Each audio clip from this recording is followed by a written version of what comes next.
I think that's the easiest way to dialogue about some of the things on the plate.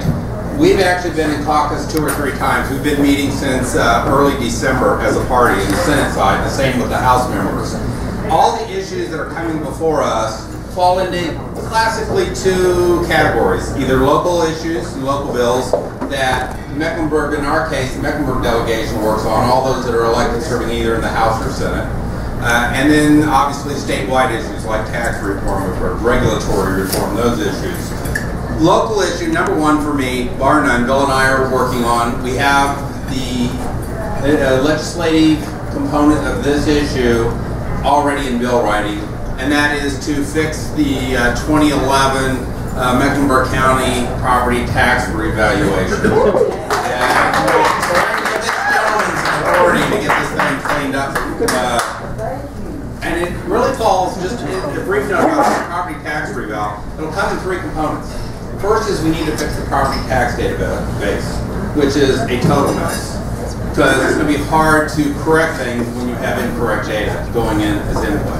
We will go back and potentially look at how we redo the 2011 revaluation, which, for a lack of a better way to describe it, was broken. It will enable the county to refund folks whose property were inappropriately assessed too high for whatever number of years until we're ready to do the current reval when it comes back. So I think that's critically important. For those in the Mint-Hill-Matthews area, we've got an issue with some water quality issues in the ash plantation areas, and things like the interbasin transfer in Goose Creek, very specific things, but enabling quality water for the south end of the county. Those kinds of things we deal with right away. We're in the process of working on widening Highway 51. Those are things that we'll push through and be aggressive about. Going forward, the big issues though, and it's funny, I was organizing my laptop this weekend, and it literally have a segment called Issues, and there's 23 items that I, in one shape or other, will touch in the long session that I've got my pulse on. Tax reform, we'll start there. It's being initiated in the Senate.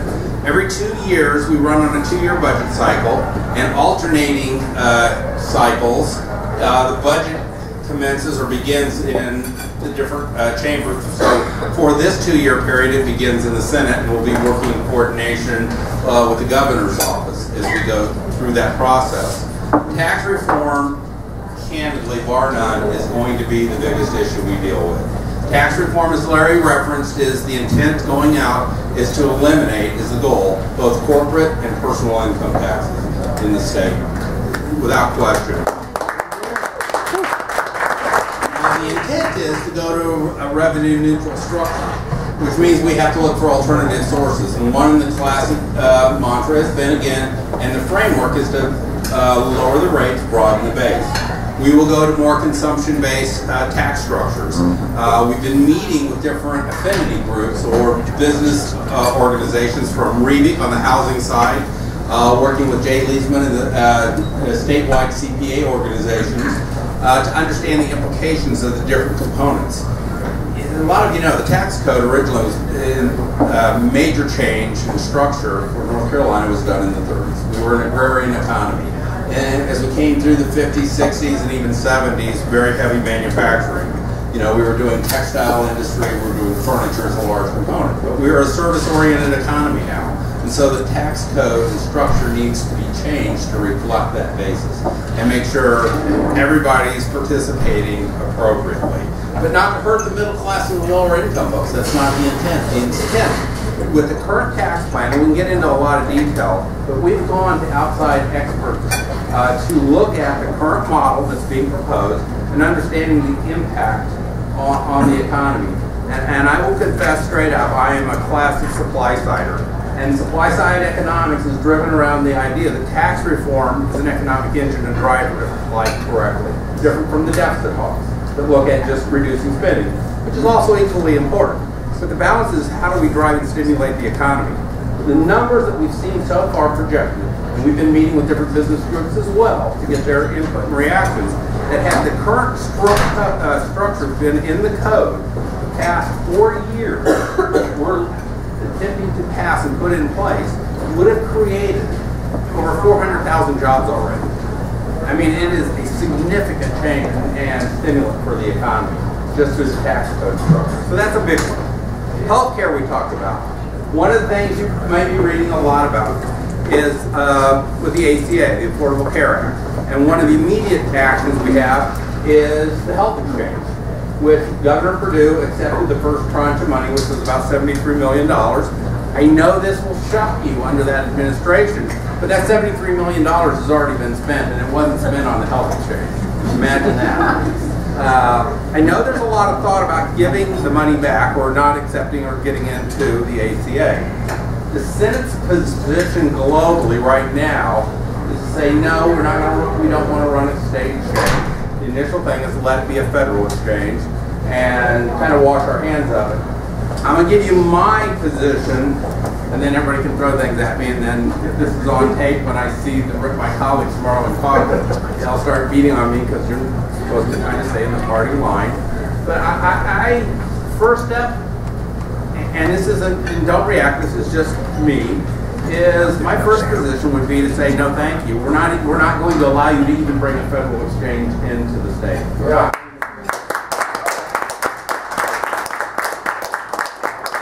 But if you read the Affordable Care Act, which I'm one of those strange people, all 2,409 pages I've been through once, and parts of it have spent more time because of trying to understand the implications of the health exchange. The first decision is, you got to stay with me through this until we get to the end. But I would actually propose, if we can't totally opt out and say no thank you, draw a fence, and there's a number of state governors that are meeting as we speak, to determine whether as a collective group, strength in numbers, they go to the feds and say, no, we're not going to do that. It's being explored, but we're not sure of the true ability to do that. My first preference, as strange as this, you gotta hang with me again, is to run a state exchange, not a federal. Because there's nothing that the feds do well when they have total control, just driving up the cost. But here's what I would do with the state exchange that would be different. Think of it this way. I would run, and this is for the health insurance exchange, I would create the Orbit's Travelocity model around a state insurance exchange. So first of all, which we think we have to pay to build, I would not do that. I would actually look to bid it out to operate as a commercial viable enterprise, just like Orbit's and Travelocity. And I would actually, to call me crazy, I think we could actually charge a fee to a commercial enterprise to operate the exchange online. What I would do then is I would allow everybody who wants to list their services, Blue Cross, Aetna, Cigna, all the different providers, MedCost, whomever, they would have to provide one alternative that is ACA compliant, because there's a number of mandates what that policy has to, at a minimum, provide. I would allow them to offer whatever alternative policies they want to offer, and any a la carte services. But the gotcha here, and this is where it becomes different, is I would only allow commercial providers. I would absolutely, under no conditions, which is what a state-run model is supposed to do exchange, I would not create a state insurance option. We do not need to have the government competing against commercial businesses, period. So we toe up to the line, we comply with the requirements, except for the fact that we actually would never create a health insurance option that is government-based. And operate as a commercial entity, only let commercial providers list on the exchange. I think that is an option we can put and meet the intent, but not cross the line. So that's where I am on the health exchange. Medicare expansion is going to be a huge deal. For some of you that may know, we're working on a plan that actually reduces the benefits overall, the amount that's paid. No, that the current recipients would not change their benefits in any way, shape, whatsoever going forward. It would be applied to new folks signing in. Even if it was retrospectively applied, which it won't be, the current recipients would still be getting almost 85% of their current benefits. But what we need to do is reduce it, and it's about, we're paying about $530 a period right now. We're going to look to bring it down to almost half of that, which is ironically in line with all our surrounding neighbor states. So we give a competitive rate structure to that, and what that enables us to do is keep the plan solvent going forward. So everybody has an option that needs that option going forward. We'd also take the duration that we'd be providing benefits, we take it down a little bit, about 6 weeks less than the current policy. And that the whole intent is looking at financially a structure to keep that program solvent going forward. We definitely still continue to offer that to those that are truly need the Medicaid benefits throughout our state. So that's a couple issues on the healthcare side. That's a couple issues on the tax reform side. You may have heard about it. Bill may get into a little more details. Unemployment benefits, insurance debt that we have. It's $2.4 billion that we have incurred primarily from our current presidential administration extending unemployment benefits. It became a debt we were obligated to take on, and it was unfunded. So that's how we get stuck with a $2.4 billion debt. The intent right now is to look at a payment schedule that basically it happens on the back of employers. It's a plan nobody likes, all components, but it's the least onerous in that it's a map, a process that allows us to pay off that unemployment benefit debt by 2016. And what that does is keeps that program viable going forward as well. What happens if we don't pay it off in that time period, though, each year we go forward, if we have any debt, they double the monthly rate. Right now I believe it's like $24 per employee that employees pay. It doubles each successive year until it hits $120 an employee. It will financially bankrupt a lot of small businesses. So that is one of the reasons we are going to take a very fiscally responsible position to pay off the obligation that we have, and in that methodology will actually allow us to build up a financial reserve going forward. So I think this is a classic example when we govern with conservative principles, fiscal responsibility. We create an environment where we are sound financially. We can obviously have to work on lowering spending, and at the same time we can lower and reduce our overall tax obligations. So that's some of the big things that are hitting at one level. Why don't we do this, let Bill, since he's here, give you a little insight into some of the things that are coming through from the House side as well, and then we'll just field Q&A the rest of the evening till you guys want to go home. Right, thanks. I don't know that I need it. First, I appreciate you allowing me to come in after a beautiful tour of the North Carolina and Georgia mountains, which also included a tour of the Jeep dealers in Blue Ridge and the Shade Tree Mechanic in Asheville, where the Jeep still resides, and I came home after stealing my son's 1992 Buick Roadmaster, or as I like to call it, the USS Roadmaster. But it's good old Detroit. So I got in a little late, got over here, and I appreciate coming back to a place at least where I know what I'm doing, because unfortunately my ability to fix cars does not equal my confidence in my ability to fix cars. As my daughter has called me and said that I broke the window on her car and it is now down and will not come up, and Dad, you are, so whatever. So what you're saying is we should pay you more to legislate, right? I don't know. I have a self-interest in that. What all did Jeff cover? I heard him talking about unemployment. Did he do healthcare exchanges? Yes. Okay.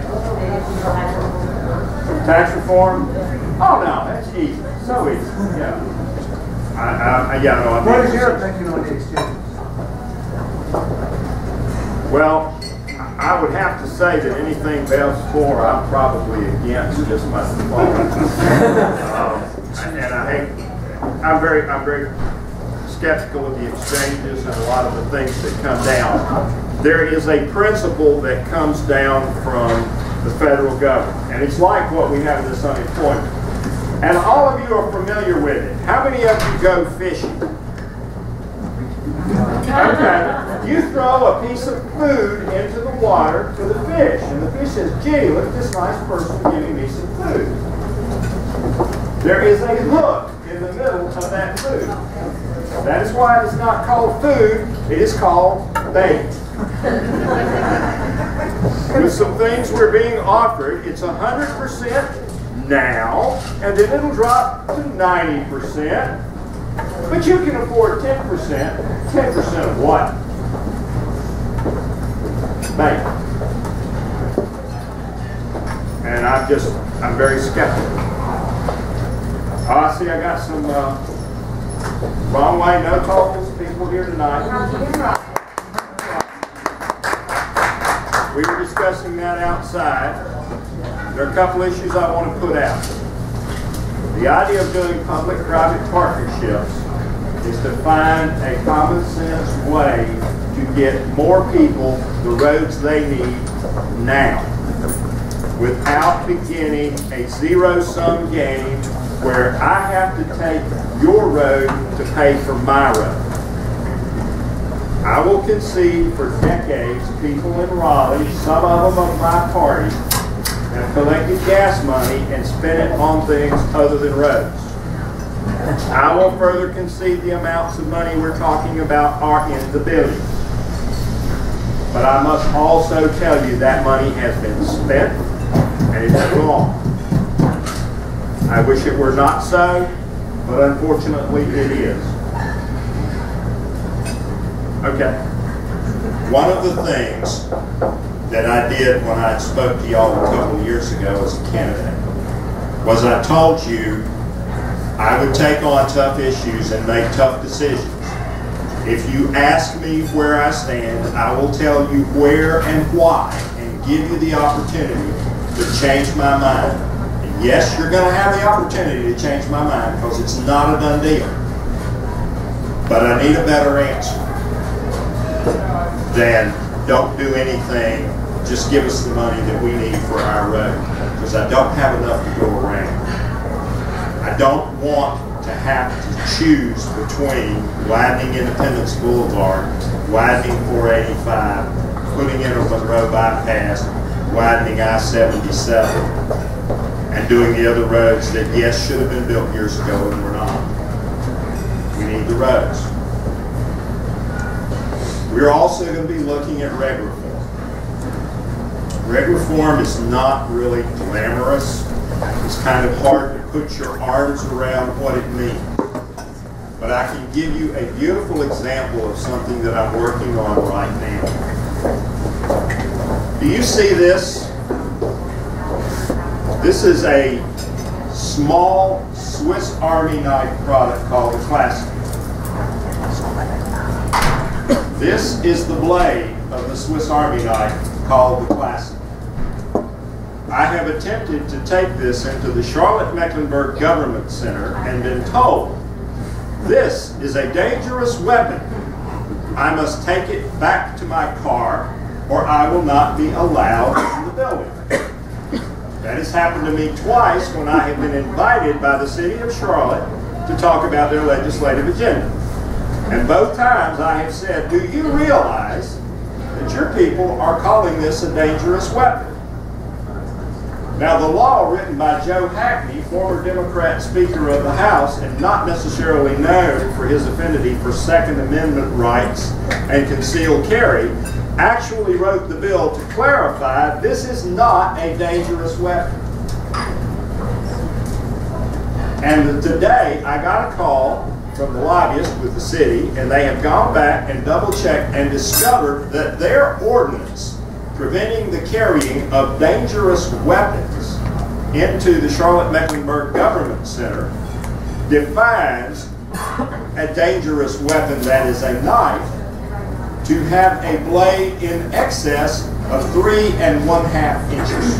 Now that's still, I think, pushing it a little bit, but how many people think this is 3 1/2 inches? No, don't make us better. Huh? Don't make us better. Very dangerous question. You get my point. So maybe that regulation will be peeled back.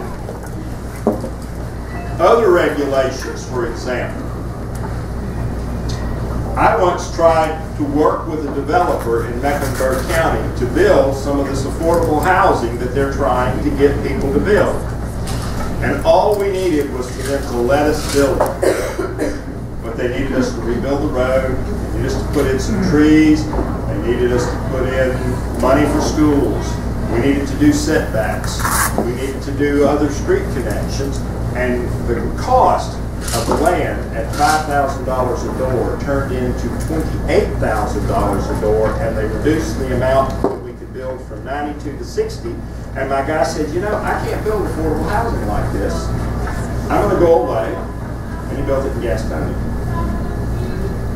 Regulation is the biggest impediment we have to competitiveness. And if we can get government out of the way of business, and actually I'm reaching out to the cities and the counties tomorrow in Raleigh, because if we can get the state out of the way of the cities and counties. Because sometimes think of the stupid things they do because the state makes them, or the federal government makes them. How many of you like those 2 lanes down the middle of Independence Boulevard? You know the ones I'm talking about? Bus lanes. The ones you never see a bus on. The ones that you sit there in bumper-to-bumper traffic in the morning and see 2 beautiful, pristine, excellent condition lanes with nothing on them. I kind of wish we could just pay a toll and ride on those. I'd come off the hip for $5 a lot of days, let me tell you. They build that not because they want to build it, because that's what they can get funded. Think about that. How about this? Yeah, okay. You're going to see reg reform. Okay, there is going to be another big thing. I read recently how the state board of election came up with how many hundreds of thousands of people would be disenfranchised if they were required to have a photo ID to vote because they don't have a photo ID. And most of them were the elderly and the poor. How many of you have been to the pharmacy recently to buy a powerful drug and been asked, may I see your ID? How many people have walked into the emergency room with a child that needs stitches and the lady behind the counter says, may I see your ID and your insurance card? Has anybody here panhandled in Winston-Salem recently? If you are going to panhandle in Winston-Salem, you must have a photo ID. I am as serious as a heart attack. How can we expect 800,000 senior citizens to successfully live in North Carolina without a photo ID? We got to get these people a photo ID. Now, I'm having some fun with this, but I'm actually very serious. People without identification cannot participate in the social safety net, but whether you like it or not, is there. Which means only the people that know how to game the system get the money, and some people that really need it can. And let's get everybody a photo ID. And while we're in there, shouldn't the vote be right in there with cold medicine and food stamps and admission to an emergency room? Why not? So there's really 2 problems we're dealing with. One, we have people that basically don't exist, and we need to give them proof that they do. Whether we like it or not, modern society, the fact that you can walk up and say, I think, therefore I am, is not sufficient proof that you are, in fact, in existence. So let's solve that problem, and let's also solve the question of whether or not our elections are fair. And just as a little parenthetical footnote, I was having a debate with a staff member of a moderately highly elected Democrat official who said, why are y'all wasting so much time on all this voter ID stuff? Do you really think 11,000 potentially fraudulent votes in North Carolina is worth the trouble? Yes. Now this was about COVID.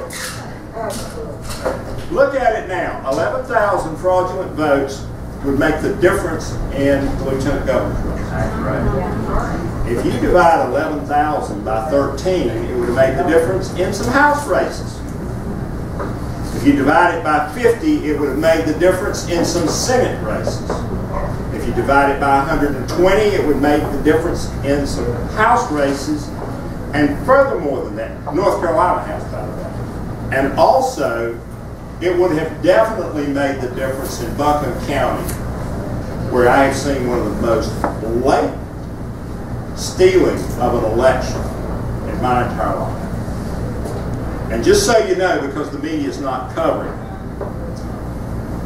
a few days before early voting ended, someone suddenly realized that a lot of students at Warren Wilson College, whose registration address was in the liberal-leaning House seat of Susan Fisher, in fact, lived in the conservative-leaning House seat that was probably going to elect Nathan Ramsey.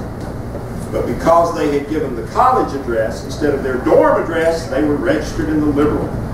So they went out and contacted all the kids that had voted early and said, you have probably voted in the wrong precinct. We need you to come in and re-vote the provisions. Wait, there's more. They then sent people out to canvass the dorms and say, we need you to come vote because we need these votes in this district. Now people, how do you know you need those votes if you aren't looking at the early votes and the absentees ahead of time?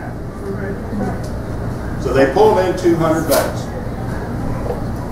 Now after the count and the recount, Nathan Ramsey's still winning.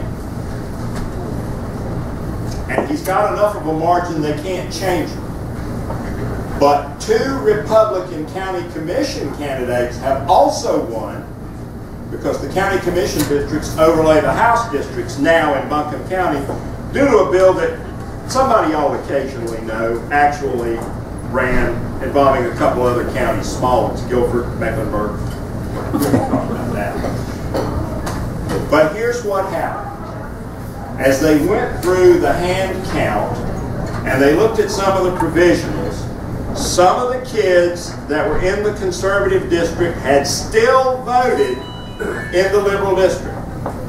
So the Buncombe County Board of Elections said if they voted for the Democrat county commission candidates in the liberal district, they would have voted for the Democrat county commission candidates in the conservative district and moved their votes over and changed the outcome of the election.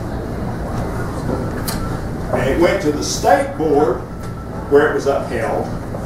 It went to Superior Court where a Superior Court judge appointed by, we won't say who, she who must not be named, said, I really can't do anything about this because every vote has to count, and seated the Democrat, and there's a 4-3 on the Buncombe County Board of County Commission.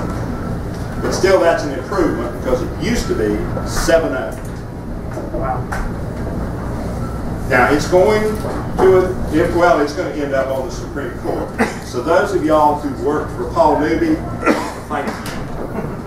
Thank you. You have no idea how important that means. And it's not because we know how Judge Newby is going to think, because he hasn't promised any decisions. We just know the guy actually reads the Constitution, reads the law, and say, yeah, it pretty much says what it means what it says, and you don't get to make up a different rule because you like that result better. You follow the rule, win or lose.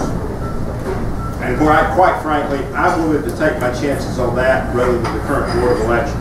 As another, oh, by the way, just so those of you who don't know, the governor's party gets the majority of the boards of elections. So the state board of election in all 100 counties will have Republican majorities on the boards of elections by the end of the month.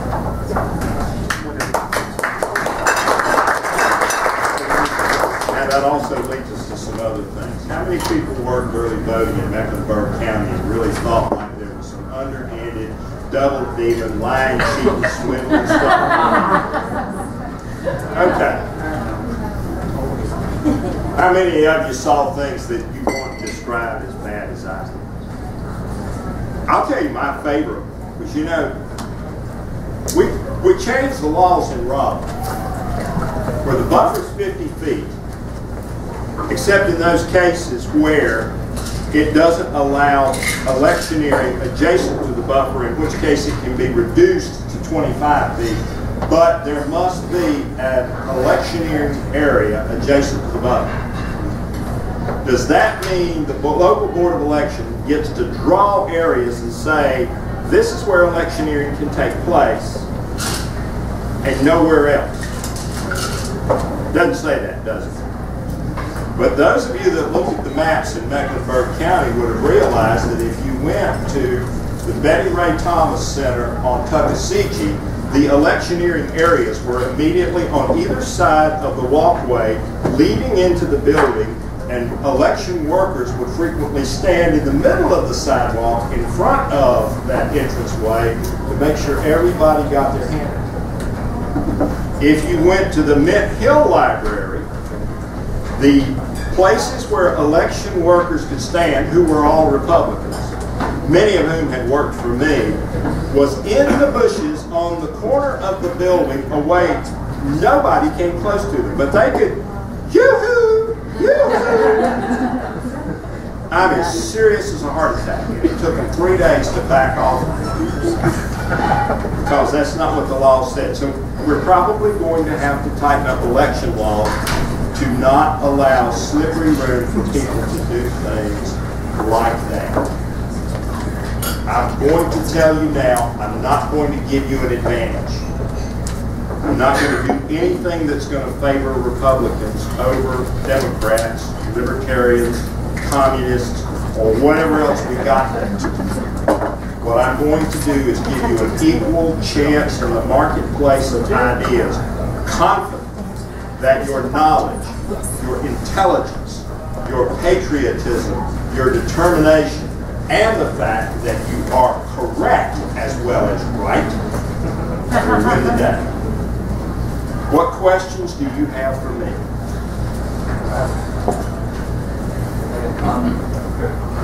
More for you, but also kind of directly to Senator Tarte. When you guys were talking about the healthcare exchange, I was a little upset because, in my opinion, Republicans in North Carolina did not elect and put in a Republican majority to have our politicians kowtow to Democrats in D.C.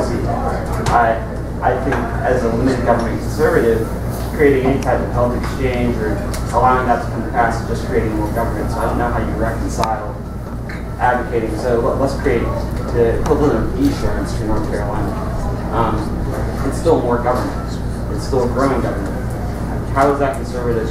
And are you willing to do like Wisconsin's doing, and I hope you do, is pass a law that says if you're a federal agent, you try to implement Obamacare in North Carolina, we're going to arrest you and throw you in jail for 2 years.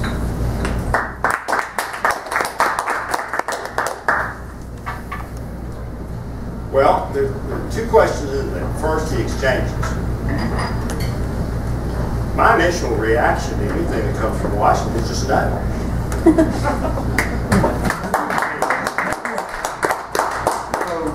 I'd like to say, well, you know, they don't ask me. They just send the stuff down. Sometimes we get to vote on it, sometimes we don't. I voted to file suit to fight Obamacare. I voted to try to override the governor's veto of that. We voted not to do a health care exchange just in case Obamacare was held up, because we were told that if we didn't do one, the federal government would do one for us.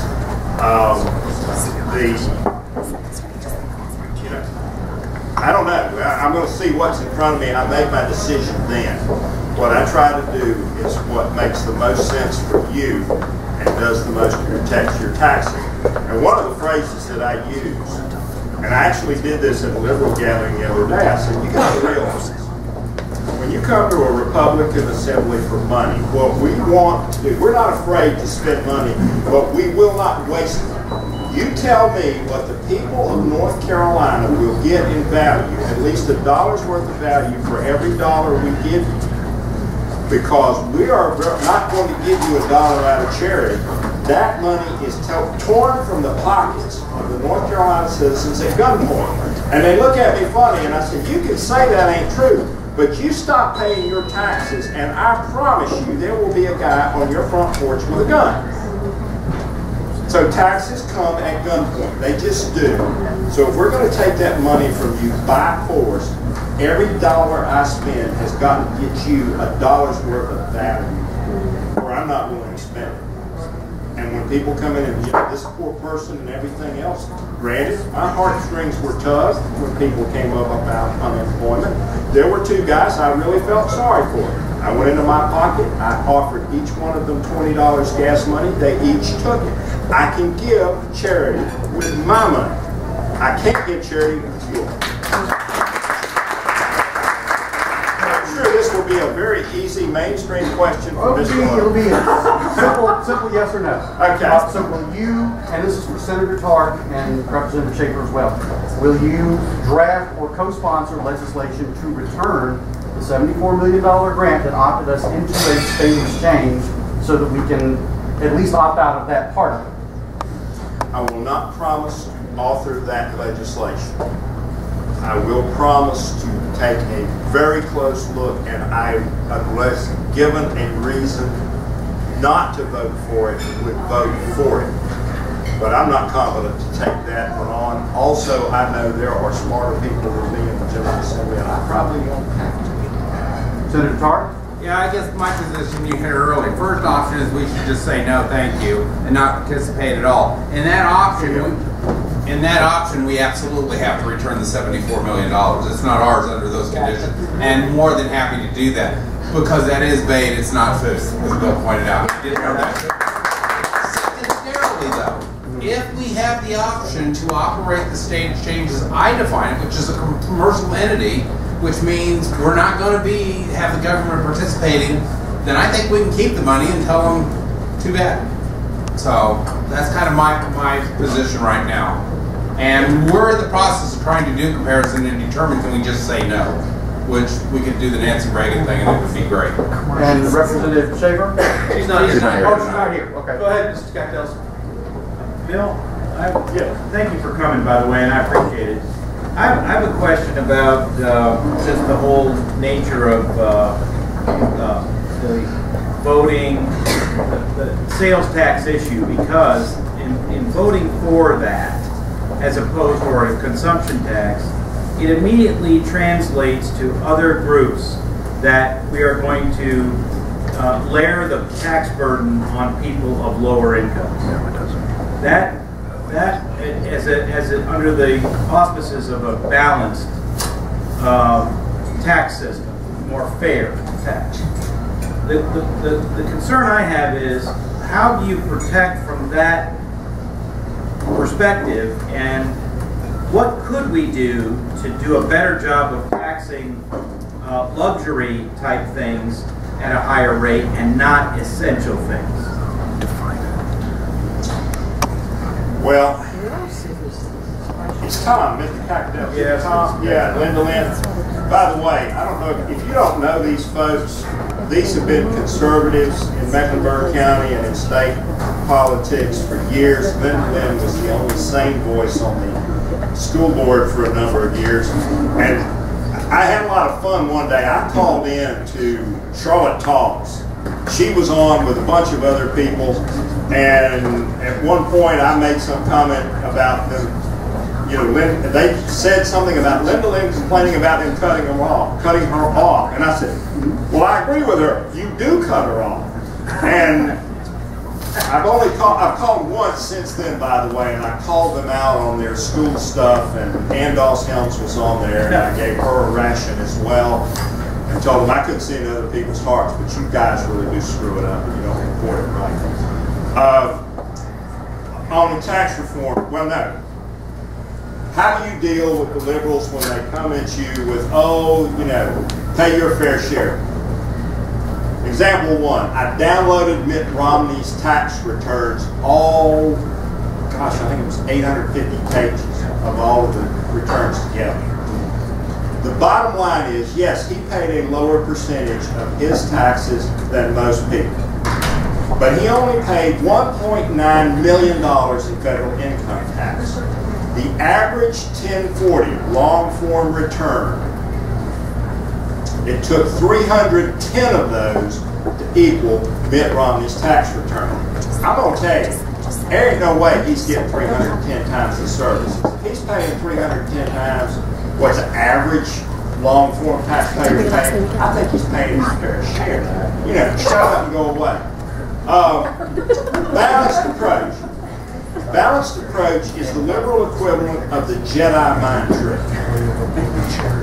You know, these aren't the things you're looking for. You know, whatever. But here's the deal. Here's what balanced approach means. Several years ago, the Democrats took Obama stimulus money, took 18,000 teachers off of our payroll, put them on the stimulus money, took the money freed up from them and instituted some programs they wanted, but did not have the political courage to raise taxes to do. We now come with a Republican General Assembly, a $3.5 billion shortfall, and we say we're not going to raise taxes. We're going to balance the budget within our means. People say we need a balanced approach. What balanced approach means is, Republicans, please raise the taxes. We didn't have the courage to raise, to pay for our programs we put in on somebody else's money. Please don't cut out the nonsense. That's what balanced approach means. Balanced approach, to me, means go back and balance your books 3 years ago, which means you have to cut out all of that stuff and something else to make up for it because you spent money you didn't have. Unfortunately, those of us that live in the real world run into that all the time. But yeah, you can't buy into the argument. The other argument is, well gosh, if you're going to cut, what are you going to cut? No. That assumes everything you're doing now makes sense and you should be doing it. That's not true. Take what you do and prioritize it. Fund what you have until you run out of money, and when you run out of money, you're done. Yeah, that's right. Point number 3. I was in a meeting where we were discussing, okay, I'll admit it, I'm on this study committee that's doing the tax reform. So I won't answer any questions about what we're doing because we're not done yet. But I will share a story with you. I said, you know what I'd really like to do is for us to find a few $100 million more that we can just pull out of this. And one of the staff members said, Representative Brawley, you need to understand, you've done all the stuff around the edges, you've done all the streamlining. The only way you're going to get additional cuts is just to really go after some programs in a big way. And I said, yeah, that's the point. There are some programs that need to get it just right between the eyes. Not 50%, 100%. Quit doing it. Now, you think they're screaming now. You just wait until the North Carolina Progressive Association for the Liberation of a Large Portion of Your Wallet and the Redistribution of Money to people we like because they vote for us is going to scream when I say you can't buy those votes anymore with tax money.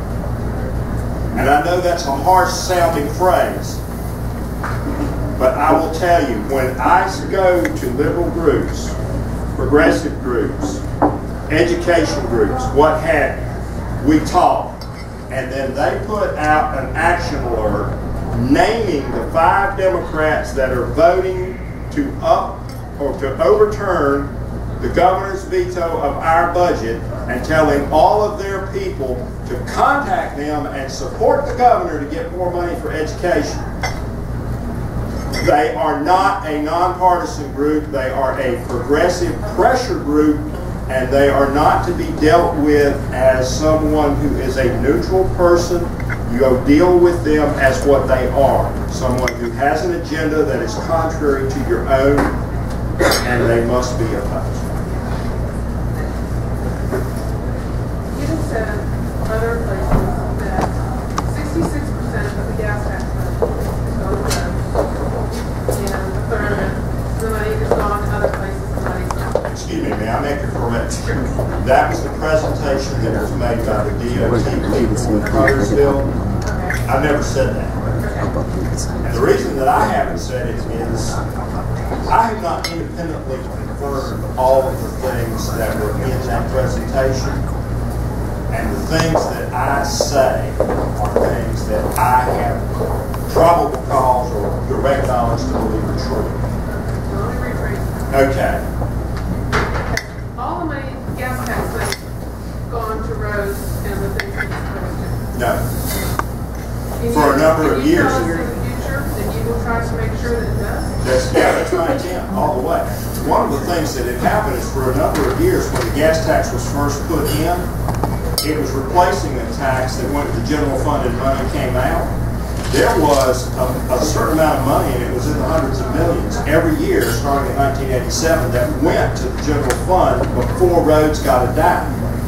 There were also some years that the General Assembly went into those funds and took additional money. The worst year, I think, was $400 million. So we are talking billions of dollars over the entire time. Then there was also the possibility of money, once it reached DOT, evaporating.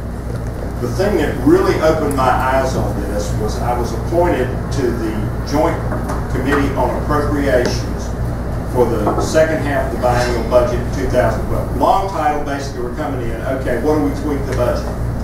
And presentations came in, and the guys from DOT came in, and they were talking about the Global Trans Park and a building that was being leased to Spirit Aerospace to build wings for Gulfstream. This is in addition to the project to build the A330 aircraft. They were going to get an additional 100 jobs by doing this, but to get the deal, they had to upfit the plant. It would cost $11 million.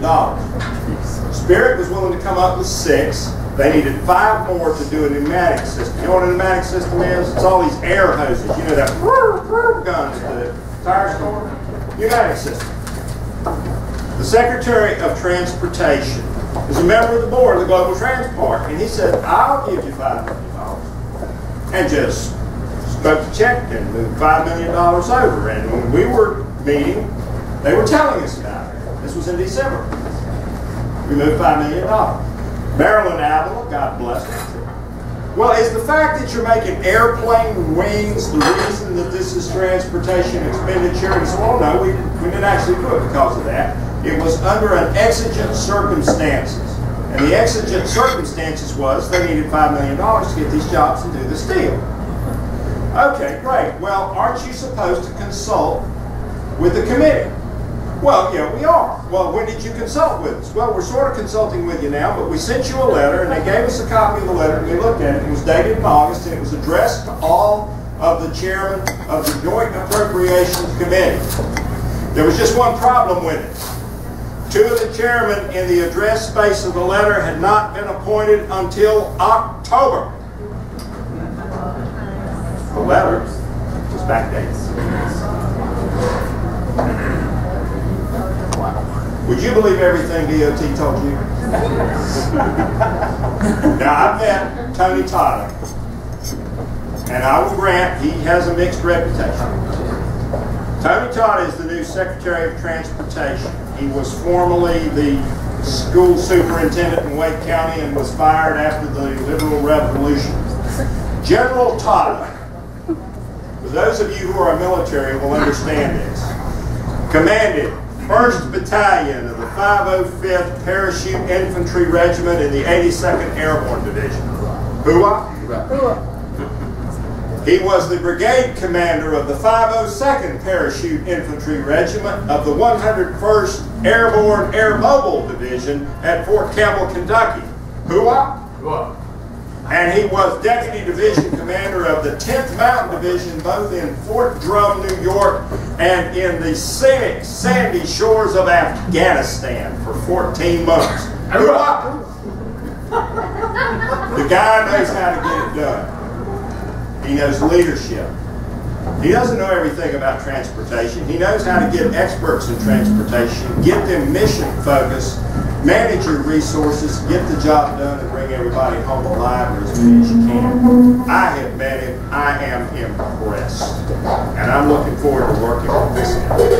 And I think within a year, everything that comes out of DOT is going to be absolutely true because the man's a West Point graduate. And you know what their honor code is? A cadet will not lie, cheat, or steal, nor tolerate anyone who does. That's very clear. Your turn. Yes, ma'am. I was one that lived in Brawley for like 13 years, and all of those years pretty much were under a Democratic rule. Few folks have ever gone to Raleigh from Charlotte We had to go on a 2-lane road in Highway 64 and 49 from here to there. And then go from Brawley out to the east coast on Interstate 40. And then try to get to those places from here on an interstate highway. You know where the money went? It went east. It didn't come south. Highway 64, Highway 264. I mean, you got 4 lanes divided that ends up at the restaurant. Yeah, I mean, let me tell you, there's, in going to Greenville and Rocky Mountain, when I sold computers, I had interstate quality highway, 4 or 5 o'clock in the afternoon. I was driving along, wouldn't see another car for 10 minutes. Around Brawley. Oh, the belt line around Fayetteville is my favorite. I don't know if y'all. And what have we got here in Mecklenburg County? A lot of need. A lot of need. Yes, sir. Regarding the tax reform, Yes, you had talked about cutting government and shooting programs between the eyes. What programs would you cut? And would you cut further government programs to even reduce this increase in the sales tax? Want me to start? No, well, I'll tell you what, I'm going to answer the second. Would I reduce programs to be able to reduce taxes of all kinds? Yes.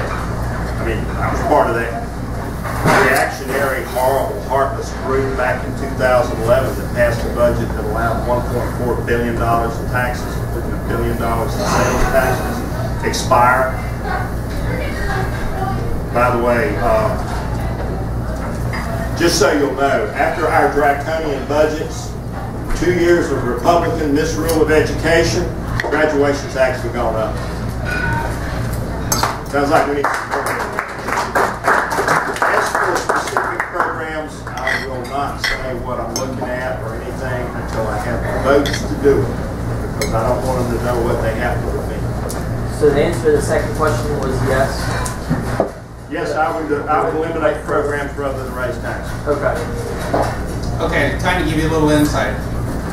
The first area we're going to look at, there's a work group being put together to look at information technology.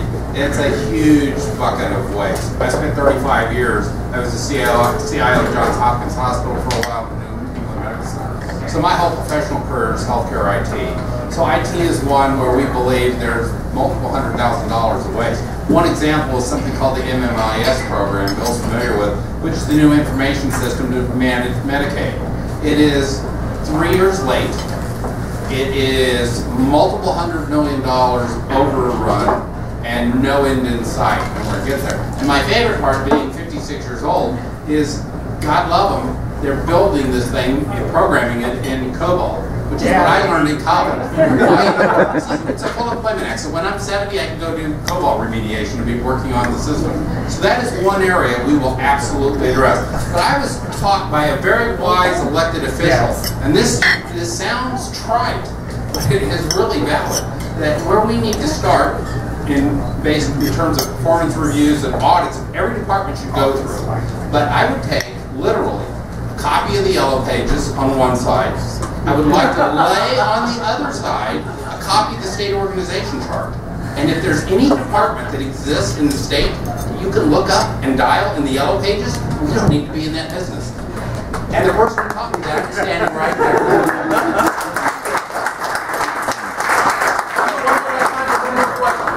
One more question. You haven't asked one, Christian. Hey guys, thank you for coming. Consumption tax replacement of income tax, yes. HOT lanes, no. Question about what is in the media here in Charlotte right now regarding the Carolina Panthers. We are looking now at a city council that is willing to expend and raise taxes of public money to find a private, for-profit business. This is more than likely going to go to the General Assembly to be accepted or denied. My hope as a Republican who has donated hundreds of hours knocking on thousands of doors, that we can count on our supermajorities to say no to any tax increase, as it is not the proper role of government to fund private enterprises.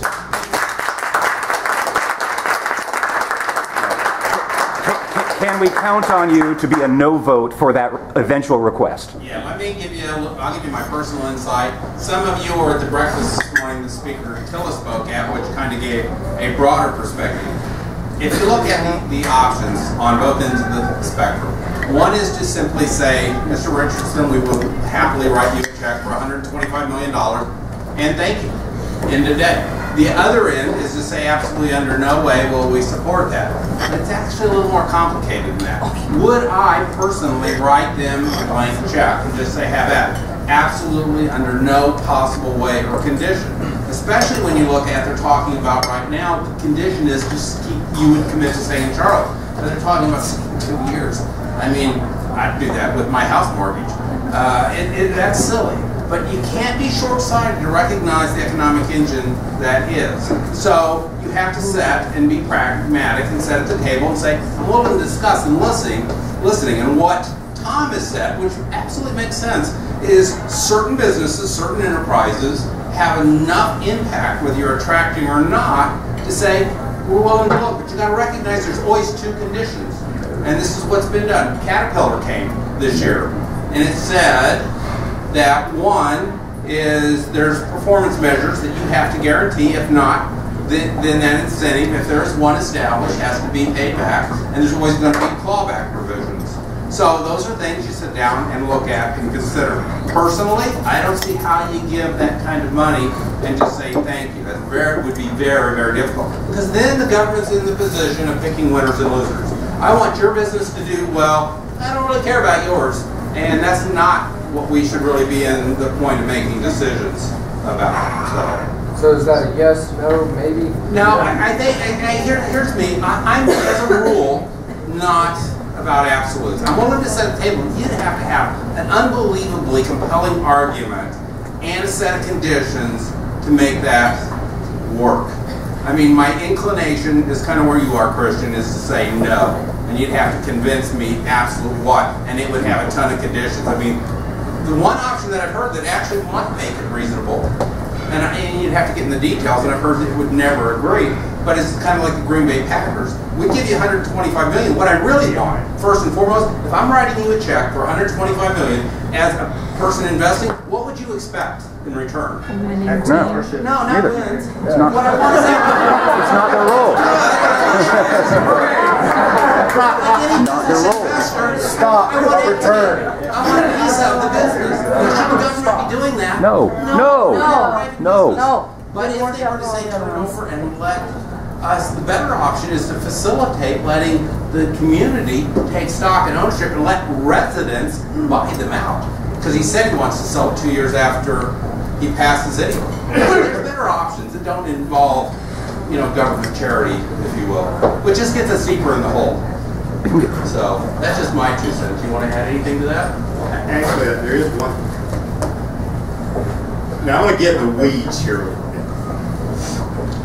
That's called shots around the weeds. There's a term called imputed value.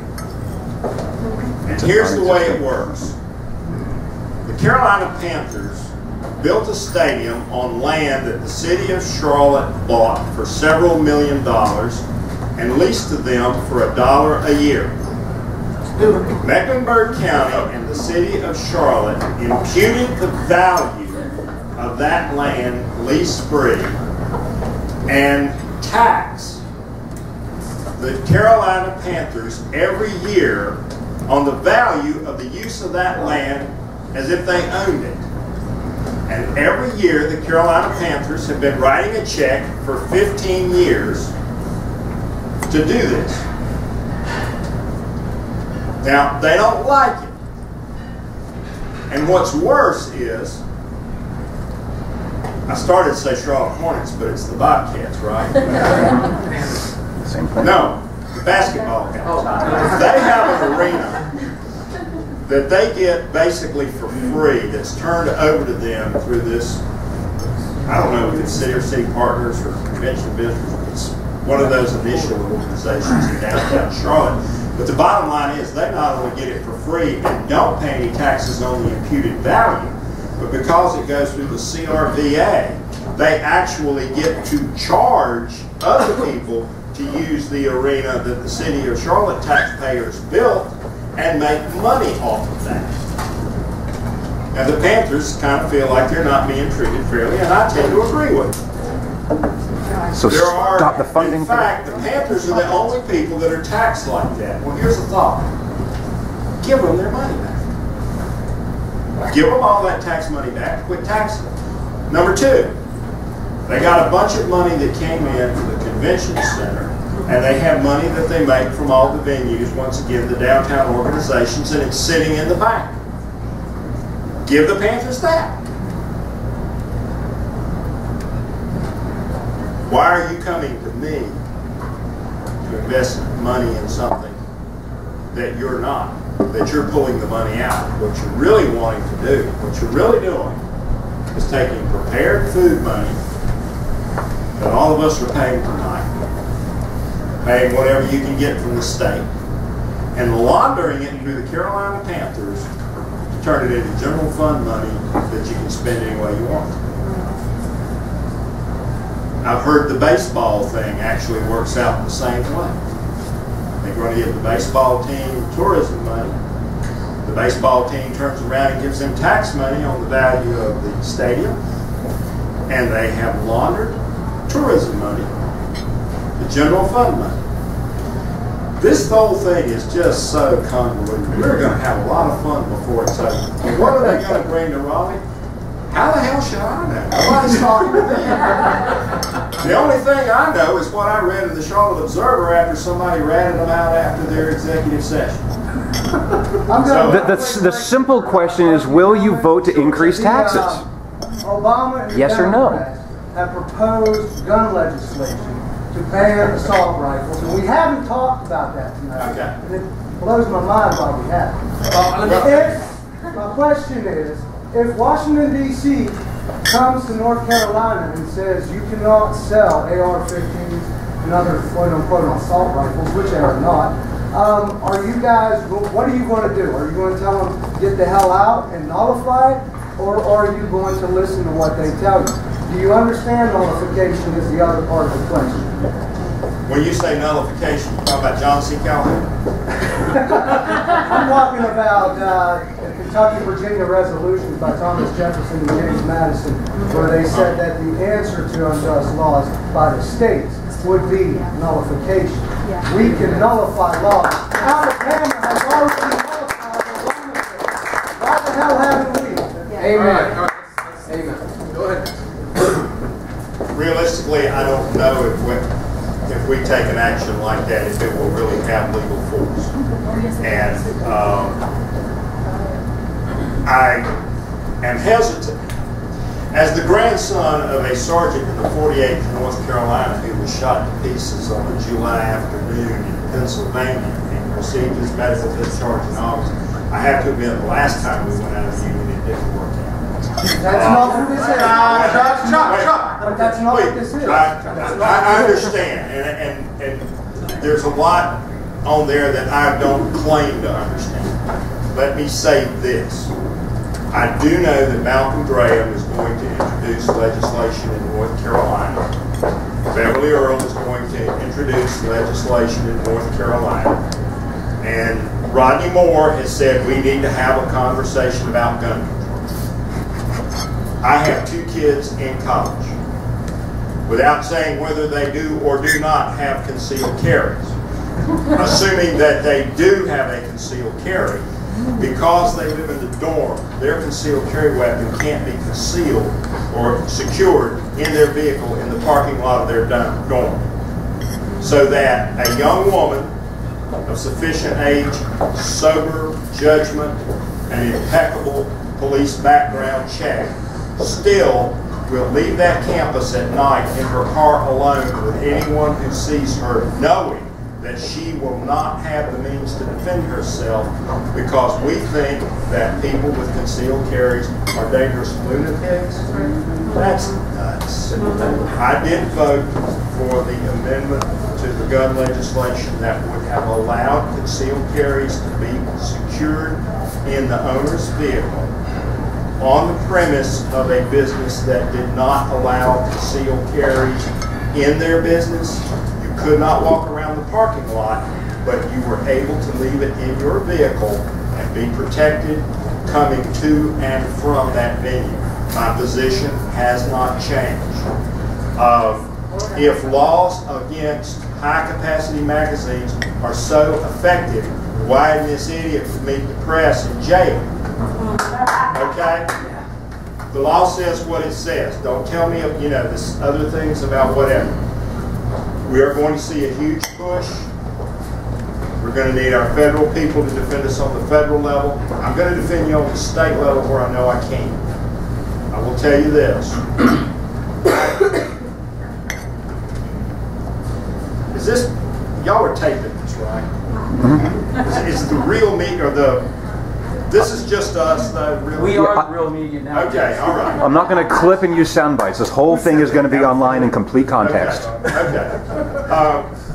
I haven't heard any gun control legislation that makes any sense.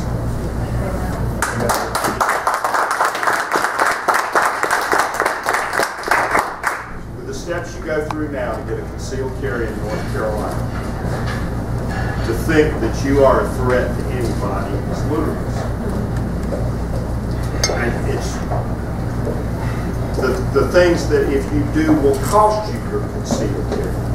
You know, people don't understand this. You know, we were going to allow concealed carry in a bar or a restaurant that serves alcohol. And people say, well, you got drunks with guns. That's terrible. Idiot, we got drunks with guns now. Yeah. What we don't have now are concealed carry holders that are drunk because any alcohol at all, 0.0001 alcohol while you're carrying concealed, and you permanently lose your right to concealed carry. Nobody that has gone through the steps to do that, at least no one I've ever met, is willing to take that chance. So, you know, what I can do for you here in North Carolina is preserve my 100% rating with Grassroots NC, and quite candidly, the people that I know that conceal carry, I do not want them to be at the mercy of those who take lives, who take the money, or who just destroy a woman's life through their ability to impose their will upon her and her inability to defend herself. I know. First of all, I want to say your question was disturbing, and here's why. Because I pointed to Larry, will back me up. I pointed to him and said, last question. I said, but one issue I want to address before we go away, and it is the Second Amendment. We definitely need to discuss it. Now, first of all, for crazies who have concealed carry, I'm on my 3rd renewal.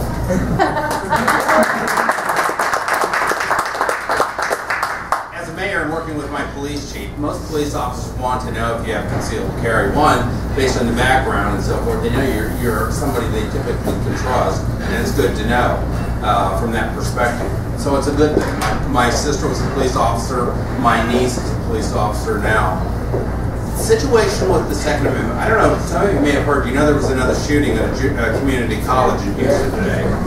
I mean, first of all, I agree with everyone. It is absolutely time that we have a very serious conversation about violence through guns throughout the country. And I mean, it is at that point is absolutely out of hand. I, as you know, concealed carry person, I am working with Grassroots NC actually, and we're working on gun control legislation to introduce. And we're trying to be smart about it. And that gun control, and here's where I lean right now, is to remove, and Matthew and I were talking about, we'll come back about the whole purpose of the Second Amendment, that would actually remove no gun zones.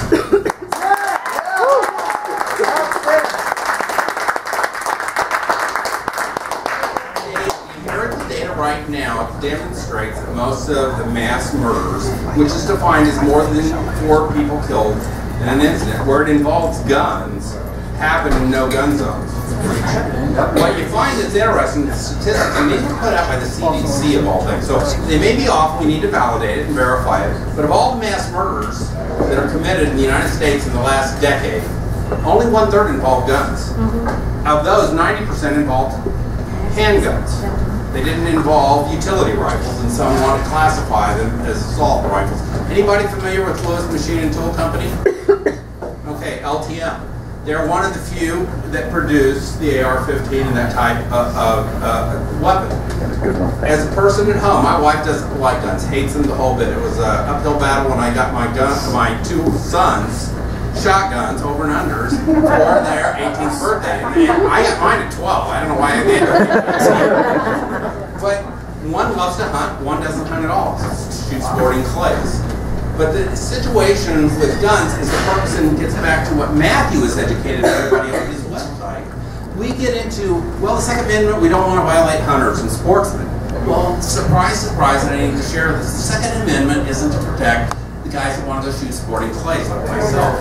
It's to present and prevent tyranny in government.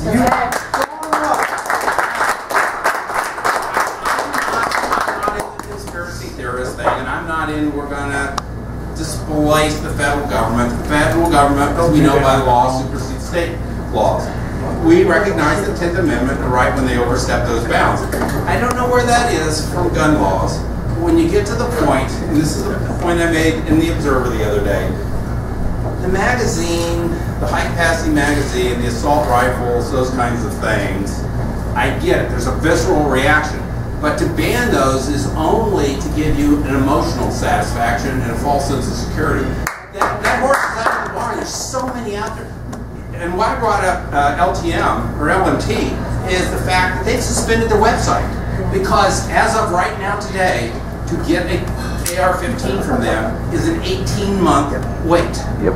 It's that much demand. Hyatt Gun Shop had $1 million days. And the thing of it is, this is, again, we're doing this like hoarding money. There's just sense of running on. I cannot in my lifetime imagine that we're going to ban guns. It makes no sense because it's not solving the issue. I don't know what the issues are. I know mental health is a component people talk about. I'm in favor of having people do proper training and background checks. There's ways, but the NCIS database isn't even up to date. And I listen to like Wolf Blitzer say, well, how are we going to close loopholes on people buying at gun shows with no background check? Well, that's against the law. Yeah. If you're a federal dealer at a gun show, you have to go through an instant check. But if the data's not in there, that's problematic. Yeah. I don't know what the answers are. I know restricting guns, in the sense, from the general population is not the answer. It never has been, never will be. When we confiscate, and I don't want to get into hyperbole, but when we get to the point that the federal government ever says we're going to confiscate guns, or that's when you will see states stand up and say we're done. Absolutely. All right. I don't see us getting there. I mean, we talk about that, but I just but if we do, we can count on you guys. I think you count on not me. Even though I'll be there, and they don't want to break into my house, I can guarantee that. In my gun closet, which was specially built for my house, which is locked by a deadbolt on the outside, so kids can't get into it. But the people, we won't have to worry about, some of us will be joining in and doing that. That's crazy. So the legislation we're looking at, one is to, I can't see restricting magazine capacity. Here's why on the protection standpoint. My wife, as I was mentioning earlier, hates guns. But if somebody broke in, we had a back door open. She calls 911. But I would love her to have the capacity to have something. Having my Model 19 Smith & Wesson 6-shot, 6-inch barrel revolver, one of a number, I really don't want her trying to protect herself with that, because she's going to be scared as bejeebers. And probably if there's 3 or 4 people coming in the house, I'd rather have an AR-15 that's got 30 rounds in it than to have that scare somebody away. If you're going to protect yourself, a shotgun or that kind of weapon is a better source of protection than a handgun, if you will. The issues that I see us again doing from the protection is the assault code. We have to enable, and what I plan, I hope to name the legislation as it comes out, we will call, especially if we allow teachers to carry in schools or whomever, not force them, no mandate, they have to go through proper training. As an example, is we'll call it Enabling Heroes legislation. There you go. So they can take care of our kids. I love law enforcement, again, they're in my family, but they can't be everywhere. And in that last instance, would I want my child in school, and if had 3 go through, to know that somebody's prepared. But I think if we remove these restrictions, and you can say, the people that are doing this, absolutely are sociopaths. We all get that. They're mentally disturbed. But what they're not is they're not stupid. They don't go to places where they know there's going to be a bunch of people with firearms that can shoot back at them. Right? So we want to stop that, I think. Now, you can convince me, like Bill said earlier, convince me otherwise, but you've got a big uphill climb to do that. Yep. So we're going to work on gun control legislation, because as my dad taught me, the last thing I'll leave you with, as a 13, 14-year-old, his definition of gun control is being able to hit your target.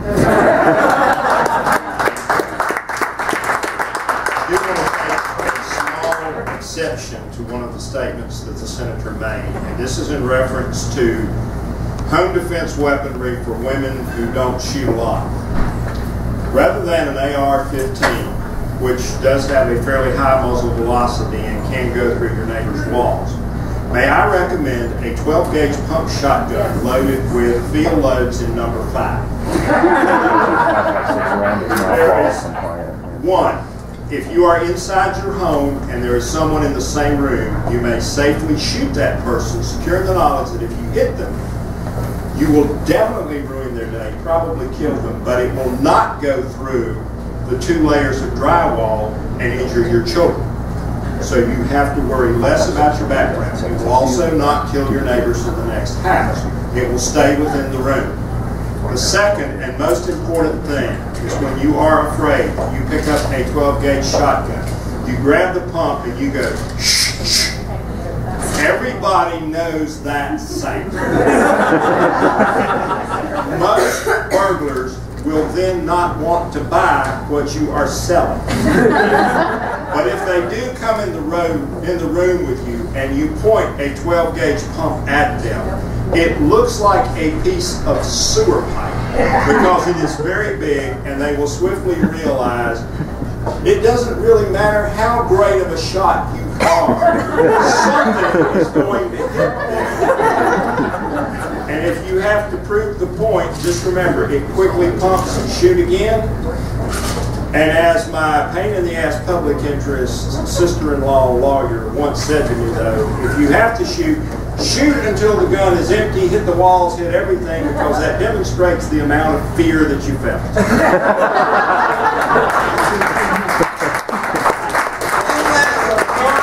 Here's homework for you tonight. Go home and look up and study what's called the Castle Doctrine. Yeah. Castle Doctrine, we talked about legislation that was passed in North Carolina with grassroots NC's help, and with our district attorney, Andrew Murray, who is a big proponent of the Castle Doctrine and enforces it and follows it.